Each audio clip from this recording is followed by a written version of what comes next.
sejam bem-vindos ao Momento de Saúde de hoje. Nós vamos falar sobre as resoluções que você tomou no final do ano passado. Será que você já começou a fazer o que prometeu? Lá, pulando a sua ondinha, rezando. Será que você já começou a fazer essas resoluções?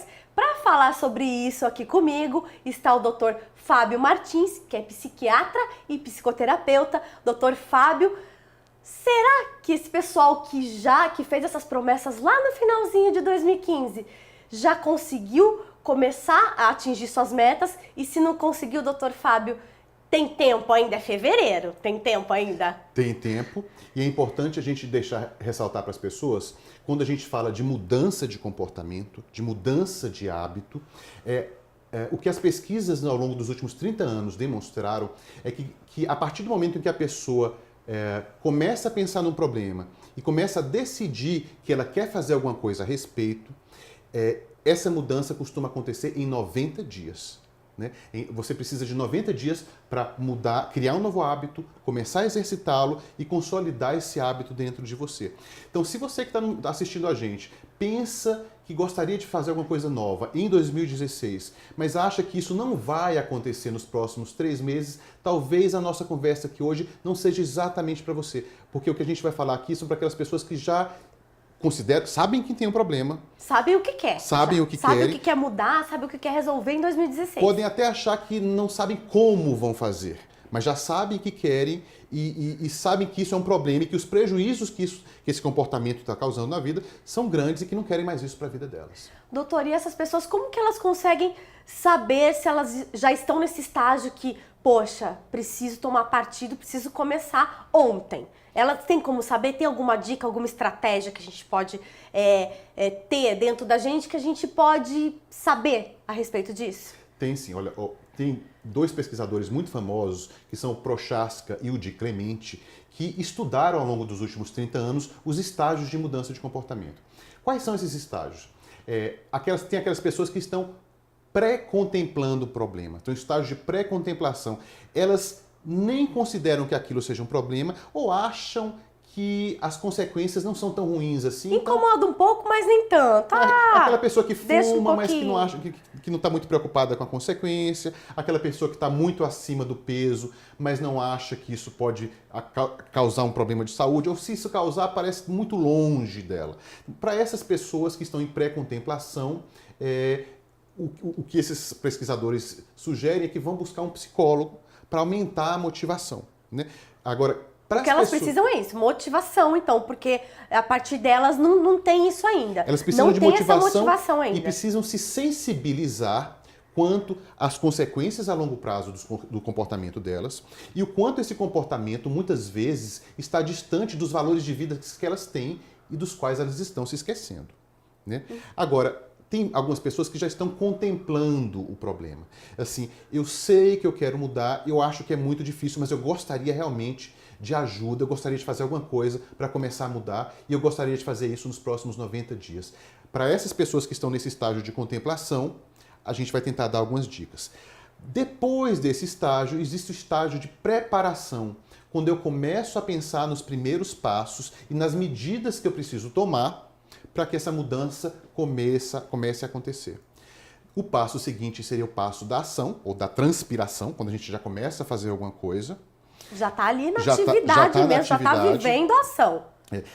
Em seguida vem a manutenção, que é como é que eu consolido essa mudança. E nesse processo, esse processo é uma roda, vai tendo recaídas. Essa é uma das partes mais difíceis, a gente pode dizer que a manutenção é continuar com o mesmo pensamento, com a mesma linha de pensamento, com as mesmas atitudes que a gente decidiu ter ali no comecinho? Dizer que é a parte mais difícil, eu não sei se eu diria, porque depende de como a gente encara. O que eles descobriram é cada vez que você passa de um estágio para o outro, você duplica as suas chances de conseguir. Se eu estou só contemplando e eu começo a me preparar, eu já duplico as chances de conseguir. Se eu estou preparando e já começo a transpirar e fazer alguma coisa, eu já quadruplico. Olha. Se eu passo para a fase de manutenção, eu já aumento em 8 vezes a chance de conseguir. É que, na realidade, a gente tem que estar preparado para as recaídas. A gente tem que saber que elas vão acontecer e conseguir se preparar para manejá-las e saber como é que a gente vai lidar com elas à medida que elas acontecem. E não se decepcionar a ponto de deixar isso rolar. Por exemplo, a gente começa uma dieta, que uma das principais, a gente vai usar muito como exemplo aqui, a dieta, né? Porque a dieta, quem deixa de fumar, quem quer deixar de fumar e também quem quer comer melhor, se alimentar melhor. Então a gente vai usar muito esses 3 exemplos aqui. Dentro desse exemplo que eu falei, de começar, de se alimentar melhor, de fazer uma dieta. Por exemplo, na segunda eu decido que eu vou me alimentar bem, que eu vou pra academia. Na terça também eu consigo, na quarta, durante a semana eu consegui. Chega, por exemplo, na sexta-feira à noite, eu já quero participar de um rodízio, no sábado tem a festa com a família, o domingo o almoço com a família, que é sempre, né, sempre tão gostoso e sempre muito regado a comida. E aí a gente usa aquele termo, enfia o pé na jaca. E aí enfia o pé na jaca, essa pessoa que fez isso no fim de semana, ela consegue voltar a comer a saladinha dela e a comidinha regulada, ou ela se sente frustrada por não ter conseguido permanecer nesse fim de semana, comendo bem também, conseguindo se alimentar bem, e aí ela fica frustrada e na segunda-feira, aí ela continua nessa de comer exageradamente e não consegue mais voltar para sua dieta, ela se frustra a esse ponto. Sim, eu acho que nesse exemplo que você está dando, a gente tem 2 situações. A partir do momento que houve a recaída, eu tentar entender como é que eu posso fazer para evitar aquilo novamente. Então, se eu sei que eu passei por um final de semana com churrascos, com convites, com festas, eu sei que estou passando por um momento de vulnerabilidade e eu vou ser mais testado. O que eu posso fazer para lidar com isso no futuro? Então, eu vou pensar em quem vai poder me ajudar, se eu vou poder comer um pouquinho antes, se eu vou contar com a rede de apoio das pessoas para poderem me ajudar. O que acontece muitas vezes é que as pessoas, uma vez tendo a recaída, elas não param para pensar no que foi que não deu certo. Elas atribuem o insucesso a elas mesmas, né? E começam a dizer, eu não consigo, é difícil demais, eu não tenho força de vontade para fazer isso. E não é uma questão exclusivamente de força de vontade, é uma questão de estratégia. Então, será que eu... planejar um pouquinho, se planejar. então. Será que ao longo da semana eu restringi demais a minha dieta? Será que eu não comecei... O ideal é começar com metas pequenas e ir aumentando aos poucos. Será que esse degrau da escadinha, será que eu comecei com um degrau muito alto e quando chegou no final de semana eu estava tão cansado que eu não aguentava mais levar aquela dieta? Será que eu abusei da minha força de vontade? Ou seja, eu fui muito rígido comigo mesmo e a gente não tem tanta força de vontade assim, né? Se eu exigir muito de mim, vai chegar um determinado momento que eu vou sucumbir. Né? E há uma outra questão, ou seja, eu revejo a minha estratégia, eu revejo quais foram os gatilhos que propiciaram a recaída e eu tento agora me proteger contra esses gatilhos no futuro. Agora, em relação à recaída, Juliana, é muito importante a gente saber que elas fazem parte. Por exemplo, quem aqui nunca começou a andar de bicicleta ou de skate? Né? E se você anda de bicicleta ou de skate, você sabe que você vai cair, você vai levar um tombo. Né? E aí você sabe que o tombo faz parte, mas qual é o cuidado que eu vou tomar da próxima vez? Né? Será que eu vou menos sede ao pote? Será que eu vou, ao invés de querer andar de skate na ladeira, eu vou voltar para um terreno plano, mais seguro? Né? Ou seja, se eu estou fazendo dieta, será que é melhor eu evitar determinados ambientes, pelo menos no começo, quando eu estou criando um determinado tipo de hábito? Se eu estou parando de fumar, será que é melhor evitar sair para beber com os amigos, ir para balada, onde... Hoje a gente sabe até que o cigarro está mais restrito na noite, né? Mas evitar situações que sejam gatilhos para mim. Né? Isso é importante, então, para a gente conseguir manter. No começo é fundamental. Não é só força de vontade, é força de vontade. Você tem que declarar para os seus amigos que você quer mudar, e você tem que fazer uma rede de apoio, uma rede de ajuda com as pessoas certas. Isso, depois a gente vai falar mais sobre isso. Doutor, segura um pouquinho só, a gente já fala mais sobre isso no segundo bloco. Fique por aí que o doutor Fábio aqui vai dar mais dicas para a gente poder alcançar as nossas metas em 2016. Fique por aí.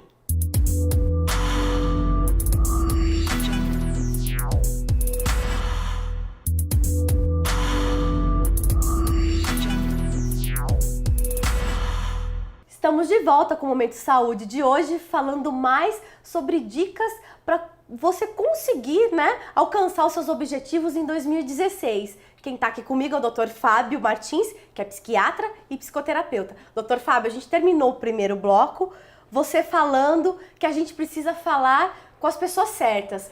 Isso são dicas que a gente sempre tem dos nossos pais, por exemplo, e avós. A gente sempre precisa saber com quem a gente fala sobre determinadas coisas.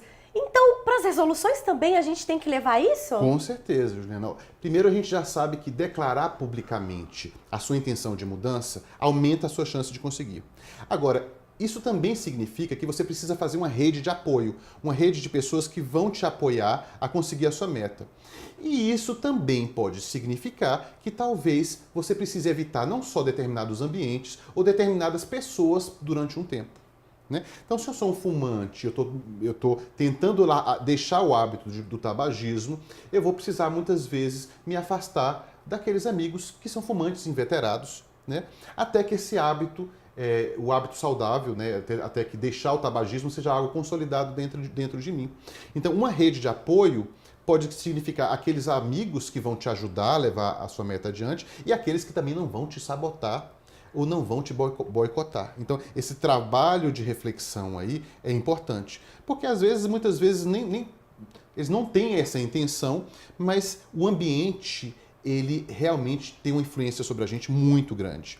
Então, se eu me colocar num ambiente que tenha muitos gatilhos para mim e eu ainda não estou preparado para lidar com isso, as minhas chances de ter recaída são maiores e isso vai acabando minando a nossa motivação. E existem pesquisas que cerca de 80% da população que fazem as resoluções de final de ano, né, que querem atingir metas, não conseguem atingir, né? Esse é um dos casos. Então, esse é um dos motivos.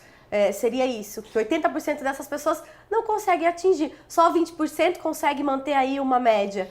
A gente tem muitos mitos em relação à mudança comportamental. Um dos mitos é de que as pessoas, os meus colegas psicólogos e psiquiatras não vão gostar do que eu vou dizer, mas eu estou falando isso baseado em evidência. A grande maioria das pessoas muda sem precisar de ajuda profissional. Né? E a mudança ela é difícil, mas ela é possível. Né? E agora é importante que a gente não conte apenas com a força de vontade. Força de vontade é uma variável importante, mas nós somos seres humanos e a nossa força de vontade vai até um determinado ponto. Então a gente precisa saber identificar em que estágio a gente está. Em cada estágio desse, a gente tem estratégias específicas que vão nos ajudar a prosseguir e ser bem-sucedido. Identificar nossa rede de apoio, identificar quais são os motivos que estão me fazendo querer mudar esse hábito? Tentar imaginar como seria a minha vida daqui a 6 meses ou um ano, se eu conseguir realmente ser bem-sucedido. Tentar imaginar como será a minha vida se eu não conseguir. Né? O que eu vou estar perdendo? Né? Por que é tão importante para mim conseguir mudar? Porque o que a maioria das pessoas faz, assim, elas convivem com aquilo, mas elas deixam de lado e vivem como se aquela consequência não existisse. Então, se eu não parar, por exemplo, para mim é tão importante conseguir acompanhar o crescimento dos meus netos, uma hipótese. Né? Então, como é que eu me imagino parar de fumar? Como é que eu me imagino na formatura dos meus netos, no casamento da minha neta? Ou não? Qual é o risco que eu corro daqui a 20 anos se eu continuar fumando em relação a essa minha meta, esse meu valor, que é a família e poder acompanhar o desenvolvimento da minha família. Então, pensar nos prós e contras e imaginar, não é só pensar racionalmente. Às vezes é se colocar na situação e imaginar. Uma outra coisa que as pesquisas descobriram é que essa coisa da imaginação e se imaginar numa situação mexe muito com a emoção. E cada vez que a gente mexe com a emoção, a gente também pode aumentar a nossa motivação, aumentar o nosso desejo de querer conquistar a nossa meta. Né? Então, assim, é possível, mas você precisa declarar publicamente, angariar os amigos ou a rede de apoio que vai conseguir te ajudar, saber quais são as situações que você vai precisar evitar, analisar a recaída, porque ela vai acontecer, né? Assim como quando você estava andando de bicicleta, você sabia que você ia cair. É verdade. E você vai ter que voltar lá para... Não, tô andando na ladeira, é muito arriscado agora, deixa eu voltar a andar no plano. Né?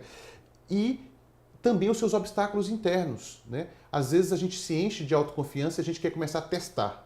Não, eu acho que eu não preciso mais da ajuda do fulano, eu acho que eu não preciso mais evitar o churrasco no fim de semana. Acho que eu não preciso mais ir todos os dias na academia ou aquele dia. Eu vou fazer exercício por conta, sei lá. E aí imagina e... Sem que você tenha desenvolvido essas alternativas de uma maneira concreta, né? Antes de deixar a academia, eu já comecei a correr no parque, eu já comecei a fazer uma aula de dança. Então eu já comecei a criar estratégias que me mostram que aos pouquinhos eu posso abrir mão da academia, né? Mas o que as pessoas fazem muitas vezes, elas têm pensamentos permissivos e elas querem começar a se testar antes de estarem prontas. E assim, nós somos humanos, provavelmente isso pode acontecer. Só que quando a recaída acontecer, você vai pensar assim, olha, eu usei a estratégia errada, foi muito precoce, e o problema não está em mim. Não é que eu não sou capaz, eu sou capaz, mas a estratégia que eu utilizei não foi a mais adequada. Não colocar a culpa em você, na sua capacidade ou não. Colocar numa escolha errada, numa manobra muito arriscada para aquele momento. Então, as recaídas vão acontecer. É importante que você saiba que, assim como quando você estava aprendendo a andar de bicicleta ou de skate, você vai levar alguns tombos. E tantos outros exemplos que a gente tem durante a vida, né, doutor? E é interessante isso que você falou. As pessoas não param para pensar quantos obstáculos elas tiveram que superar para conseguir tantas coisas que elas conseguiram na vida, como aprender a dirigir, para se casar, e o quanto não foi fácil. Um novo emprego, a faculdade, tanta coisa, né, que a gente tem no dia a dia nosso. E aí, às vezes, a gente tem a recaída e a gente começa a se culpar e achar que a gente é incompetente, que a gente não consegue. Mas para pensar em quantas coisas você conseguiu na vida e você não usou as dificuldades como uma desculpa para desistir, né? Então, se você está andando de bicicleta e você caiu, então você vai parar para analisar. Será que eu andei depressa demais? Será que eu me arrisquei num terreno muito acidentado? Será que não é melhor eu voltar para o plano e para um meio mais seguro, um ambiente mais seguro, antes de me arriscar novamente? O que isso significa? Você reavalia suas estratégias. Mas você não para pensar assim, nossa, eu não consigo, é impossível. Nunca mais mim. vou fazer, né? E se entristece com tudo isso, né? Você sempre tenta. Isso.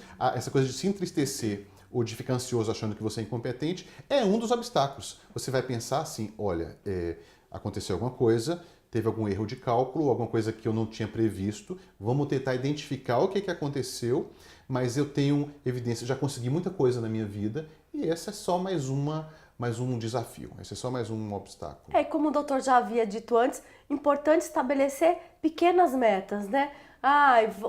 Vou começar a ir para academia, por exemplo, 2 vezes por semana. E bom também especificar isso. Eu vou 2 vezes por semana. E não falar, em 2016 eu pretendo ir para academia e fazer exercício. O legal é falar, poxa, então segunda e quinta-feira, ou segunda e quarta, eu vou pra academia e vou fazer esse exercício que eu acho legal. Também fazer uma coisa que goste, né? Porque é sempre bom a gente fazer uma coisa que gosta, porque se a gente não faz uma coisa que a gente gosta, fatalmente a gente acaba também desistindo e saindo. Você falou 2 coisas fantásticas que são fundamentais.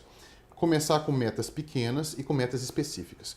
Pequenas porque, por menor que seja o degrau, é mais fácil você conseguir, e quando você consegue, você vai dizer para você mesmo conseguir, você vai se encher de autoestima. Se você colocar uma meta muito grande, você vai se desgastar depois de um tempo, você pode não conseguir e sua autoestima vai lá para baixo. E não adianta você dizer para você só que você vai para academia. Qual academia, quando, de que forma. Você tem que ficar muito específico qual é a sua meta. O que você vai fazer na academia? Quanto tempo você vai começar a gastar na academia? Né? Como o doutor falou em off aqui, enquanto a gente conversava, vamos decidir, meia hora é o suficiente para academia? Depois você aumenta um pouquinho sua meta, meia hora eu vou me sentir legal de ter ido, de ter cumprido essa meta? Porque como o doutor havia dito, lá vocês não participaram dessa conversa, a gente estava conversando aqui no intervalo, do que 1h30. Eu que nunca fiz academia, por exemplo. Pessoal, estou afastado há muito tempo da academia. Agora eu quero chegar e fazer tudo que tem no mesmo dia. É o famoso pensamento tudo ou nada, né? Que é ir com muita sede ao pote. É melhor você definir o que é ser bem-sucedido. Porque se você disser que o seu sucesso vai ser medido por pelo menos meia hora de caminhada na esteira na academia, o que é razoável para alguém que está começando, qualquer coisa que vier além disso vai ser lucro. Mas se você só conseguir fazer isso, você não vai poder dizer para você mesmo que você não conseguiu. Então, aí as chances de ter uma recaída e de sair frustrado são mínimas. Você vai minimizando isso com o tempo. Isso né? com o Você tempo. vai entendendo o que funciona para você ou não, e você vai entendendo quais são as armadilhas no meio do caminho, né? Doutor, e a gente usa para ativar essas mudanças, chama-se psicologia comportamental, é isso? Que a gente tem, é uma coisa... Como que funciona? A gente precisa de ajuda para ativar essa psicologia comportamental? Como que funciona isso dentro da gente? É legal esse Pra gente termo. explicar meio... para quem nos assiste, né, que não entende muito os termos técnicos, pra gente poder explicar isso de uma melhor forma. Tudo isso que a gente está falando aqui é baseado, sim, nas ciências comportamentais, na psicologia comportamental. E esse termo que você utilizou é um termo muito interessante, ativação. Muitas vezes as pessoas pensam, eu vou esperar ter desejo e motivação para começar a fazer. E o que a ciência descobriu é que se você começa com pequenas atitudes, com pequenas ações, essas ações vão ativando, vão te dando prazer e vão te trazer motivação. Então, o ideal é você testar assim, começa a fazer pequenas coisas e quanto mais você fizer, mais você vai ter prazer e vai ter vontade. Então, a ação vem antes da vontade. Agora a gente tem que começar com a ação no tamanho correto, no tamanho adequado. Para aumentar a nossa vontade. Isso. A ideia é nem tão pouquinho que te pareça bobo demais, mas nem tão grande que a chance de insucesso seja muito grande. Que você acha que aquilo não é palpável, não é atingível. A gente tem a regra dos 30 a 40%. Você define o que é o 100% de dificuldade para você, que você estaria começando, tipo assim, começar fazendo 3 horas de academia por dia, seria o 100% de dificuldade para você. Começa entre os 30 e 40, porque não é tão fácil, porque aí você não vai dizer que foi bobo, mas já vai ser o suficiente para te ativar, e a gente chama isso de ativação comportamental, te dar mais energia, mais vontade, e um ciclo, não um ciclo vicioso, um ciclo virtuoso, que a gente chama, né? Bom, espero que vocês tenham anotado que essa foi uma dica que o doutor deu agora no final do segundo bloco. A gente vai para um intervalinho rápido e já já voltamos. Fique por aí!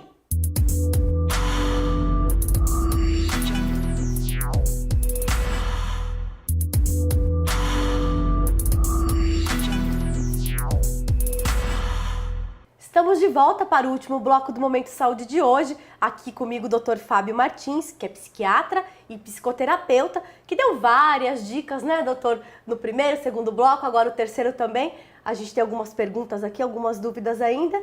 E a primeira delas, que eu queria perguntar para o doutor, é a seguinte.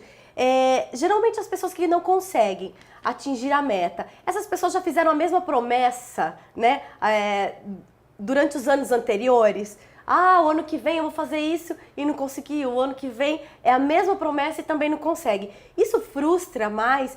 Isso pode acarretar alguma coisa ao longo do ano? Por exemplo, se a pessoa queria emagrecer, ela não conseguiu, ela acaba engordando mais, ela se frustra mais e aí no ano seguinte também, esse ano sim eu consigo. E aí também não consegue e cai nisso, nesse ciclo. Isso pode acontecer. A pessoa, de alguma maneira, ela confunde a dificuldade que ela teve de atingir alguma meta com a capacidade dela como pessoa, né? E ela começa a se sentir incapaz naquela área e isso vai minando a autoestima, né? E é por isso, então, que é importante você usar as estratégias corretas. Por exemplo, a gente sabe que se você tem várias metas diferentes, é melhor você escolher uma ou duas de cada vez. E de preferência, você começar com aquelas nas quais você ainda esteja mais adiantado no ciclo de mudança. Por exemplo, se você tem uma meta em que você já começou a fazer alguma coisa, já está no estágio de preparação, é melhor você começar por aí do que naquela que você está só pensando, mas ainda não está nem decidido ainda se você quer mudar ou não. E é melhor você começar com pares de metas que uma ajuda a outra. Por exemplo, eu tenho uma meta de emagrecer e de comer de uma maneira mais saudável. Você sabe que uma meta acaba alimentando a outra meta. Ajuda a outra, são paralelas ali, né? Estão juntas. E cada vez que você vai progredindo, você vai aumentando as suas chances de conseguir. Né? E sabendo que a recaída vai fazer parte do processo e que isso não significa que você fracassou. Significa apenas que em algum momento você teve uma queda. E a gente tem que diferenciar também o que é lapso do que é recaída.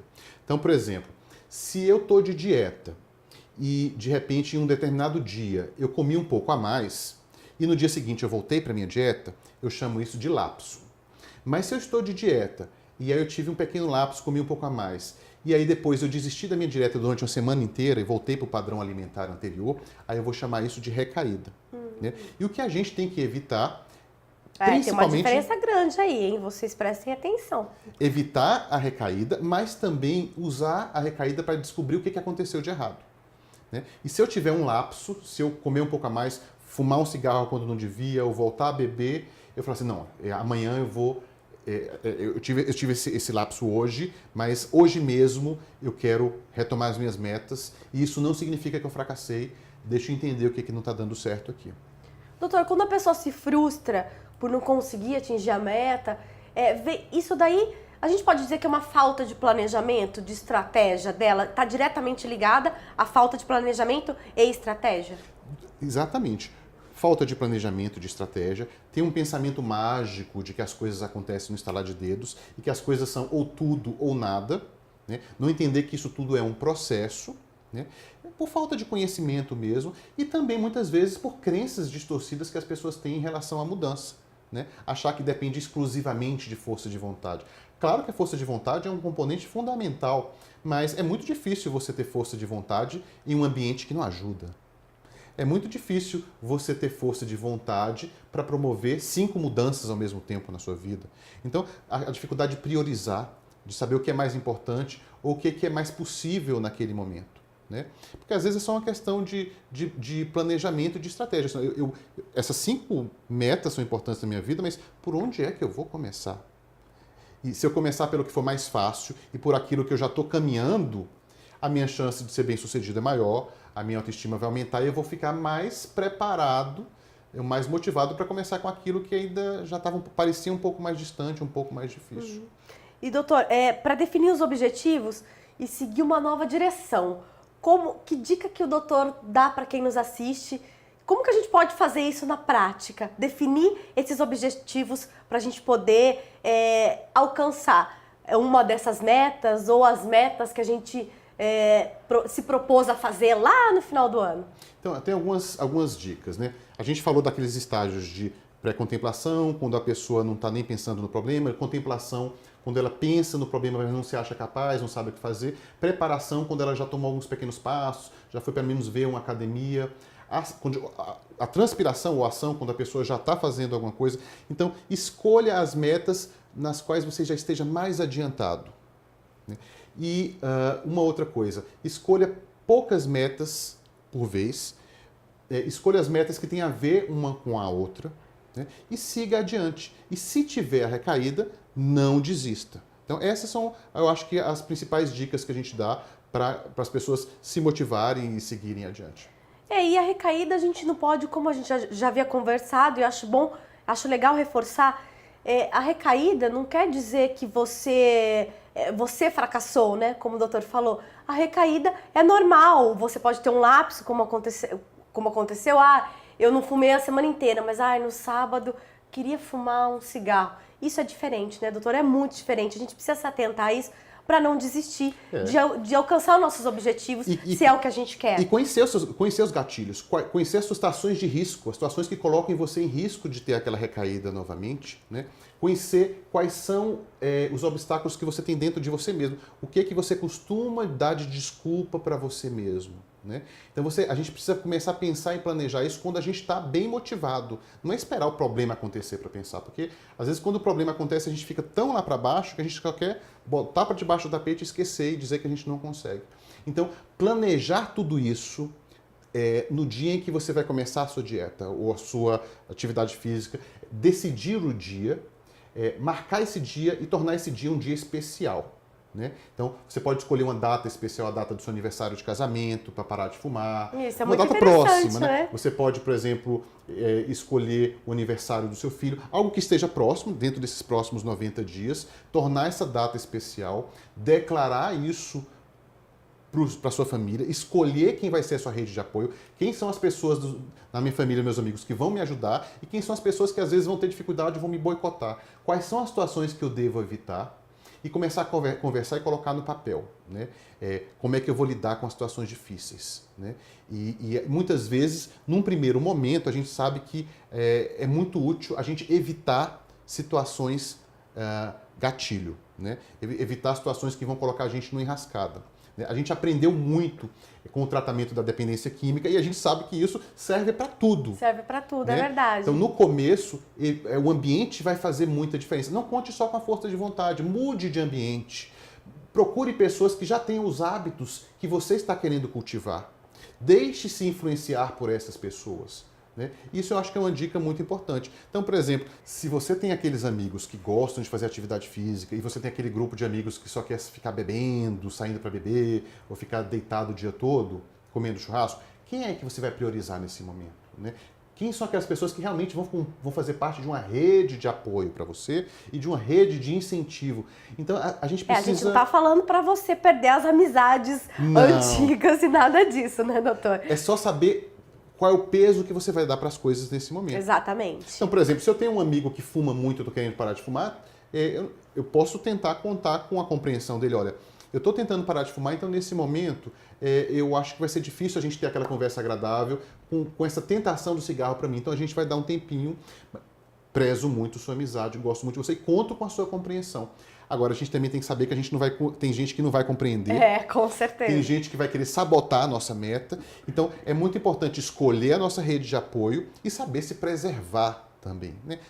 Não vai ser para todo mundo que você vai conseguir falar isso. Então, são essas as dicas, né? Escolher o ambiente, escolher as pessoas, declarar publicamente, ao contrário do que muitas pessoas dizem por aí. Uma vez tendo decidido declarar que você vai mudar, vai aumentar suas chances de conseguir, mas não é isso isoladamente, tomando todas essas outras precauções também. Porque as pessoas acabam até te cobrando, né? Fala, poxa, e aí? Não desistiu? Não vai atingir sua meta? Como que é? As pessoas que querem mesmo essa rede que vai te ajudar, elas acabam te cobrando de uma maneira saudável, né? Exatamente. Não é uma maneira querendo, como que eu posso dizer? Não querendo te punir, falar, nossa, poxa, e aí? Não, mas uma maneira saudável, né? Ela vai conseguir te incentivar, te cutucando. E vão te recompensar também. Lembrei agora de uma outra dica, né? Se dê pequenas recompensas saudáveis, cada vez que você cumprir a sua meta, né? Então, assim, você pode receber recompensas da sua rede de apoio. A sua rede de apoio vai tentar vibrar com você, né? Ser aquele líder de torcida que vai te colocar para adiante. Mas você pode pensar também assim que eu consegui cumprir a minha meta hoje, então eu vou fazer aquele passeio especial que eu estava esperando. Isso é bem legal. E essa recompensa, ela precisa acontecer imediatamente após o comportamento que você desenvolveu. Então, não adianta eu recompensar, eu consegui ir para a academia hoje.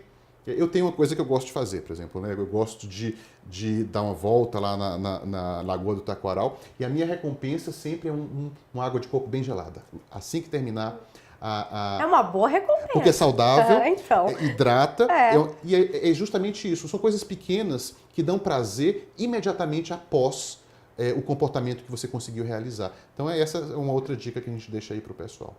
Doutora, eu quero agradecer muito a sua presença aqui no nosso programa. Obrigada por ceder o seu espaço também aqui, o seu consultório.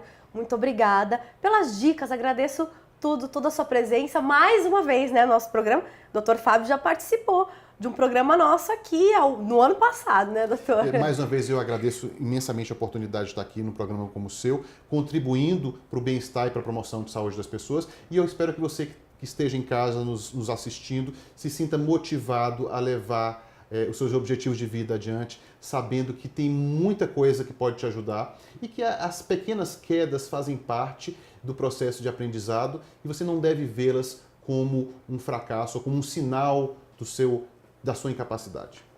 Obrigada, doutor. Bom, o Momento Saúde de hoje fica por aqui. Eu agradeço muito a sua companhia e olha lá, 2016 só depende de você. Obrigada e até a próxima!